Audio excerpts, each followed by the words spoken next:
E aí, pessoal do Filodoxia, tudo tranquilo? Tudo beleza? Eu sou o Thiago Gribarni, você está no Filodoxia e essa é a crítica de Mãe, com spoiler. Bora lá? You give and you give and you give. It's just never enough.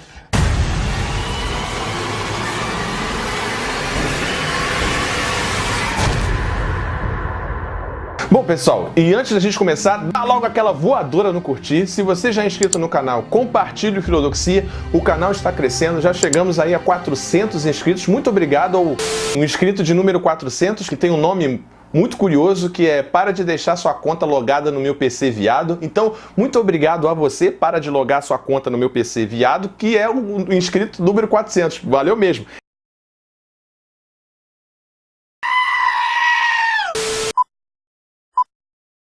Mãe, o novo filme de Darren Aronofsky. E não tinha como fazer uma crítica de Mãe sem spoiler, então já estou avisando logo. Essa crítica contém spoiler.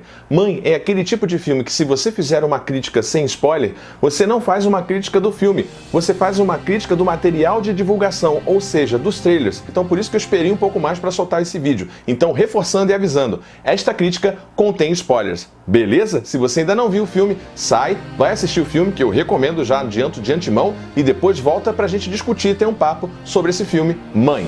Novo filme do diretor Darren Aronofsky, que foi muito martelado por conta do seu trabalho em Noé. Eu, sinceramente, gostei do filme e entendo o material fonte, o material de origem. Noé é baseado numa HQ, onde Noé é um herói. Simples assim. Eu gostei do filme, mas a crítica caiu matando nesse último trabalho dele, que foi o Noé. Em contrapartida, o penúltimo trabalho dele, Cisne Negro, é celebrado até hoje. Ele também dirigiu O Lutador e Requiem para um Sonho, além de muitos outros filmes. Darren Aronofsky trabalha mais uma vez com seu diretor de fotografia, Matthew Labtick, que trabalhou com ele em Requiem para um Sonho e Cisne Negro. É um cara bom e você já sabe que a fotografia, a cinematografia é excelente nesse filme. Então já vou adiantando logo que é um bom aspecto do filme. Mas, Thiago, eu não sei do que se trata, mãe. O que o material de divulgação nos diz? O que o trailer nos fala? Não sei. Conta a história de Jennifer Lawrence, que é uma mulher casada com um homem mais velho do que ela, que se mudou para uma casa e ela mesma reformou essa casa. E de repente um viajante chega e o seu marido estranhamente convida esse viajante para ficar. Logo depois aparece a mulher desse viajante e seu marido também recebe esses estranhos para ficar. She redid all of it, every last detail.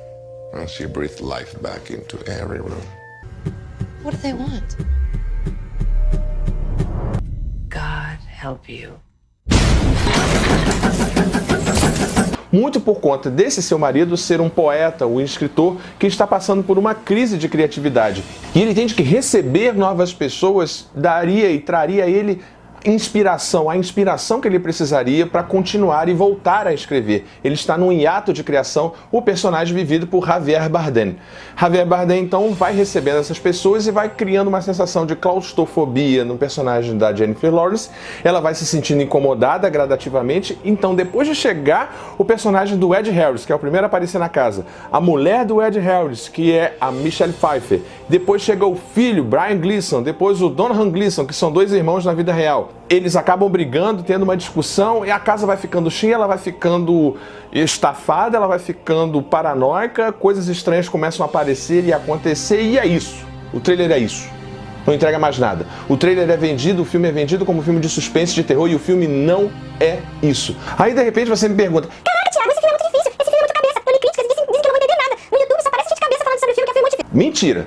Vai tranquilo que eu confio em você, porque você assiste Filodoxia, você, dá pra entender os paranauês que o Darren Aronofsky está tentando colocar no filme e, na minha opinião, consegue colocar no filme. O filme é um filme difícil?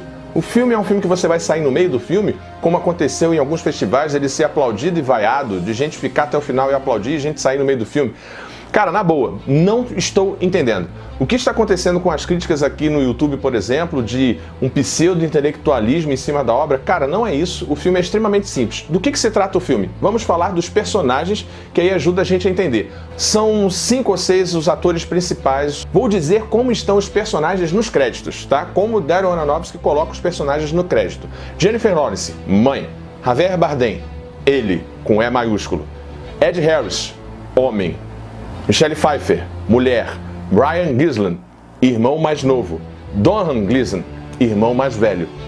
Traduzindo, ela é a parte feminina da divindade. Ela é a mãe natureza. beleza? Ele, com E maiúsculo, eu sou aquele que sou, eu sou aquele que é. Essa fala, inclusive, metade dela está no filme. Eu sou o que sou. Javier Bardem diz no final. Ele é Deus.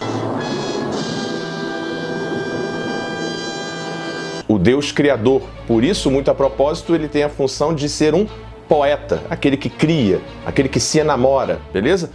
Homem, o homem. Quem é? Adão, Ed Harris, o primeiro a chegar. Segundo a chegar, Michelle Pfeiffer.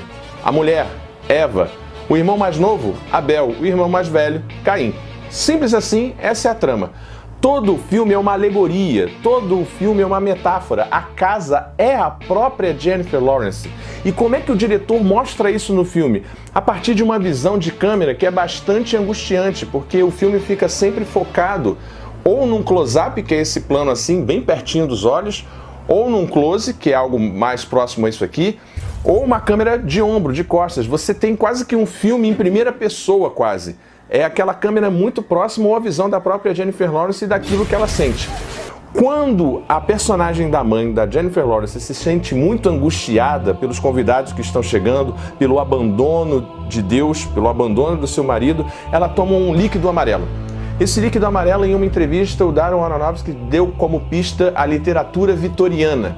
Como é que seria isso? Como é que eu vejo esse líquido amarelo já respondendo isso, que é o maior motivo de polêmica em fóruns? Seria, quando ela toca na casa, ela sente um coração.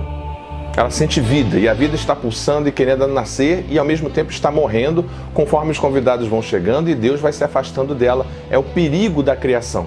Dentro desse contexto, mãe se parece um pouco com a figura de Lúcifer. Em que sentido? O Lúcifer bíblico, obviamente. Ela se sente enciumada pela presença dos humanos que Deus tanto gosta e tanto deseja para que ele seja amado.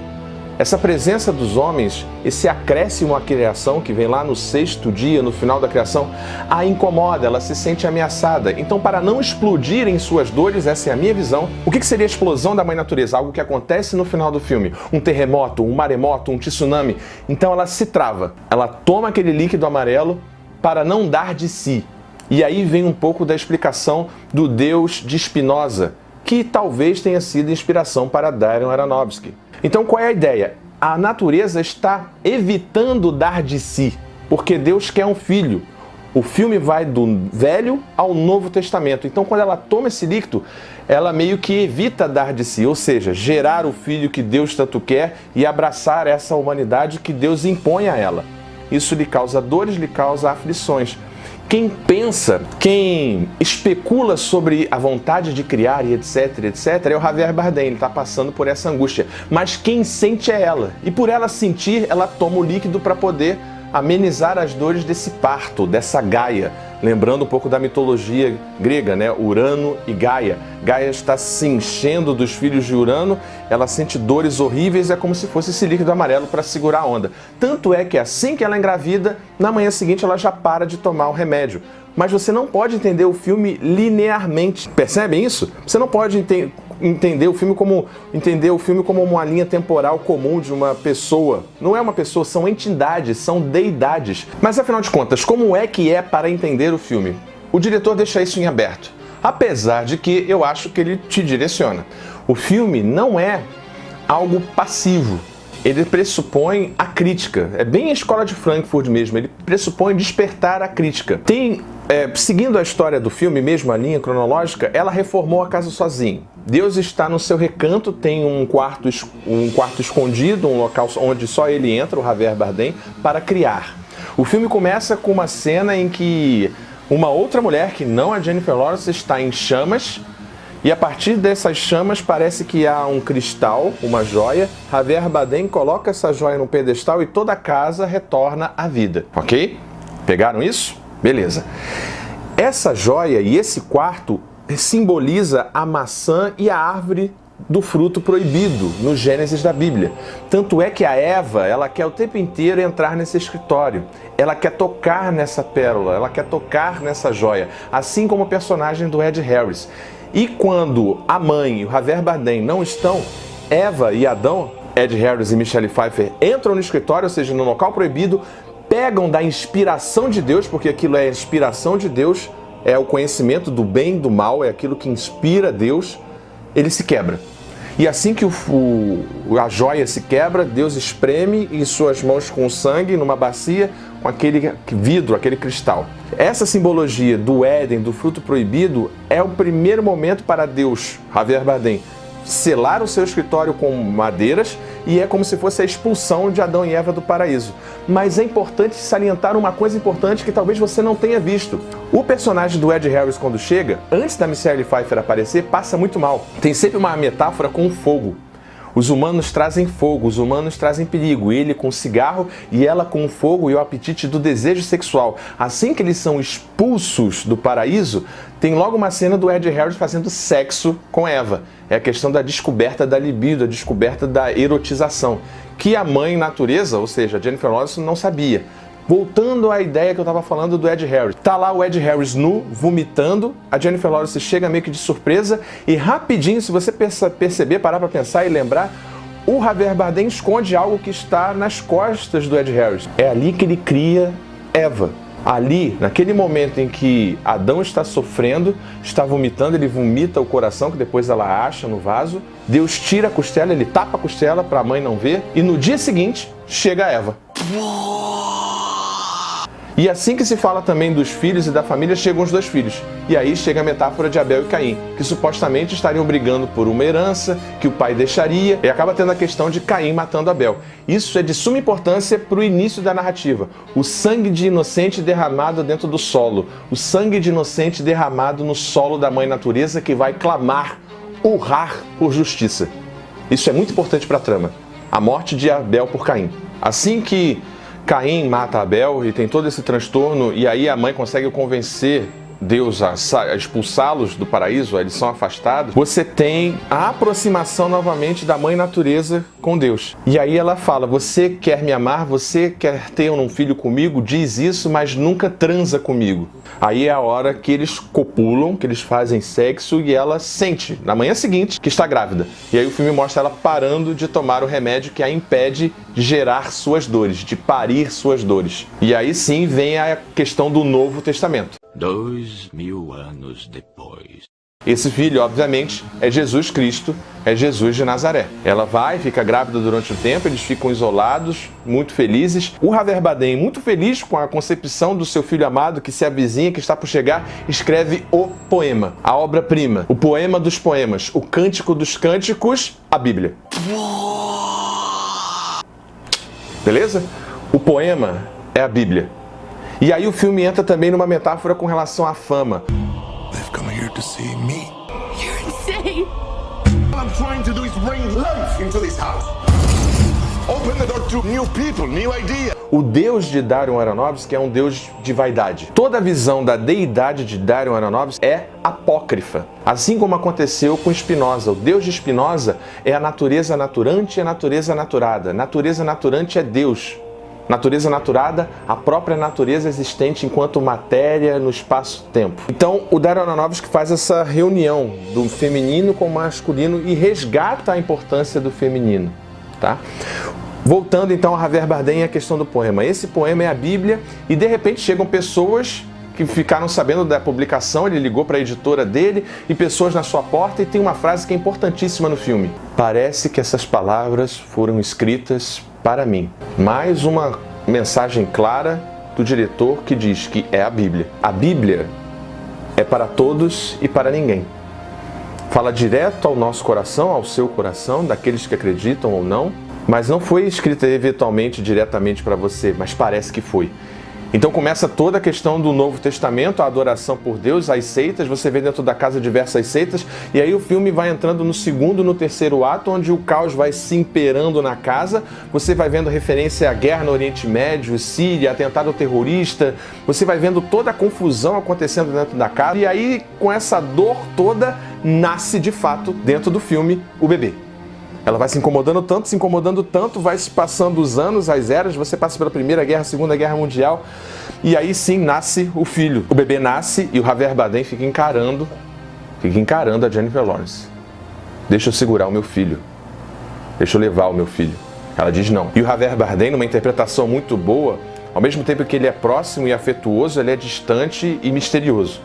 Ela tenta segurar o filho nos seus braços, mantê-lo com ela, mas ela acaba adormecendo. E no segundo que ela adormece, Javier Bardem já está tipo no Rei Leão exibindo a criança. A criança vai passando pelos seus fiéis, pelos seus adoradores e quebra o pescoço do recém-nascido. Uma cena forte.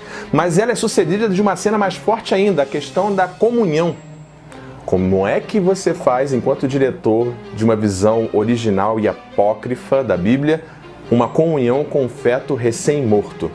Sim, há canibalismo no filme. Aparecem as pessoas comendo partes do bebê. Nada muito gráfico, nada muito grotesco, mas é o que acontece. É o simbolismo da comunhão no cristianismo, né? É o simbolismo da comunhão. Eis o corpo e o sangue de Cristo. Eis aquele que tira o pecado do mundo. Beleza? Então o diretor mostra isso graficamente. E logo em seguida que ela se enfurece, aí sim ela solta toda a sua fúria. Há um terremoto, há um maremoto, a casa treme, todos se assustam e ela vai e decide explodir. Ela vai e decide pôr fim a tudo, pôr fim a esses intrusos que estão na sua casa. Só que antes disso ela é muito espancada, ela é extremamente violentada, não no sentido sexual, mas de porrada, e a porrada é bem feita. Darren Aronofsky dirigiu muito bem a cena, isso é um tapa, ó, na nossa cara. Porque a mãe, a Jennifer Lawrence, é a nossa casa, é a terra. É a mensagem que o diretor quer passar. Olha o que nós estamos fazendo com a terra, degradando tudo, vilipendiando tudo. Ela tem uma passagem que fica preocupada com a pia que não está chumbada. E aí essa pia, quando quebra e vem a água, simboliza ali Noé. A questão da inundação. E aí é um momento meio que de calmaria, onde os convidados vão embora e ela vai ter o seu filho. E depois volta tudo de novo. O filme é extremamente bem sucedido nessa alegoria, nessa metáfora. Olha, Platão ficaria orgulhoso. Platão, filósofo que escreveu o mito da parelha alada, o anel de Giges, o mito de Er, o mito da caverna. Que alegoria bonita, que filme bonito. It's just never enough. Que alegoria bonita, ele vai do Gênesis ao Apocalipse, e aí a gente vai se encaminhando para o final da história do filme. A mãe natureza, quando se incomoda com alguma coisa, ela joga essa coisa fora. Com a calcinha de Eva, que simbolizava o erotismo, o sexual, ela vai, pega essa calcinha verde lá e joga para trás da máquina. O isqueiro, que simboliza ali o vício de Adão, que é a questão do fogo, do conhecimento, de se aproximar, ela vai e joga para trás da cômoda. É esse isqueiro que ela, no meio da confusão, vai resgatar para poder incendiar a casa. Nesse momento há uma grande explosão com uma claríssima alusão imagética mesmo à bomba de Hiroshima e Nagasaki. Há um efeito cogumelo, tudo se acalma e logo vem Javier Bardem segurando Jennifer Lawrence, queimada, quase morta em seus braços, íntegro. Ele está inteiro. E é nessa hora que o Javier Bardem admite para você, espectador, e o diretor coloca isso pra gente, e a Jennifer Lawrence pergunta: quem é você? Eu sou o que sou. Eu sou aquele que cria. E eu preciso de você para criar. Eu preciso do seu amor. Ele pergunta para ela: você ainda tem o amor? Você ainda me ama? Ele vai, abre o coração dela, tem um cartaz que é assim, abre o peito dela e tira uma espécie de carvão, esfarela esse carvão e sai o diamante, a joia, que tem lá no início do filme, que Adão e Eva quebram, que simboliza o fruto proibido, a inspiração de Deus. Ele coloca de novo esse vidro no pedestal, a casa volta ao loop inicial do filme e surge uma nova mãe natureza. O rosto é diferente, mas a essência é a mesma. Quem já assistiu minhas aulas sobre metafísica aristotélica vai lembrar da questão da essência e do acidente. A essência é a mesma. Aronofsky então nos brinda com uma metáfora, com uma crítica forte, religiosa, ecológica, política, ética, a questão da casa comum. Eu tenho certeza que o Papa Francisco deve ter adorado esse filme, falando em cristianismo, em catolicismo. Porque a crítica é muito forte, é extremamente franciscana, dá um peso que veio se perdendo ao longo do tempo de se falar da mulher, da natureza, aquela que sofre. É a natureza que está sofrendo o tempo inteiro, é ela que sente as dores do mundo, em última instância. É como se Deus tivesse criado e no sétimo dia foi descansar e está na sua rede cósmica balançando, e é a natureza que está segurando as pontas. E a natureza aqui simboliza mesmo aquele Deus de Spinoza, em algum aspecto, porque ela faz de tudo para se manter forte, ela faz de tudo para se manter viva. Numa linguagem espinosista seria o conatos. ela quer se preservar. Nem que para isso ela tem que meio que se autodestruir, expulsar esses parasitas que somos nós. Aronofsky diz isso na nossa cara. Sabe por que o filme incomoda? Porque você tem raiva dos intrusos. E de repente, no meio do filme, você percebe que você é um intruso. Que você é alguém que está maltratando a natureza, que está maltratando a casa, que está vilipendiando, que está estuprando, que está matando. Isso causa desconforto. E nisso, Aronofsky é extremamente bem-sucedido. Eu não tenho nada negativo para falar do filme. Nada, até a falta de trilha sonora pra mim é algo positivo porque ela foca na questão da trilha incidental. Tem todo um simbolismo no filme, o filme é riquíssimo de simbologia e o filme não é obscuro. Qualquer pessoa de boa vontade consegue entender o filme. Não vai nessa não de que o filme é difícil, de que é complicado. Então minha nota pro filme Mãe de Darren Aronofsky é 10. E 10 com força, 10 com gosto. É o primeiro 10.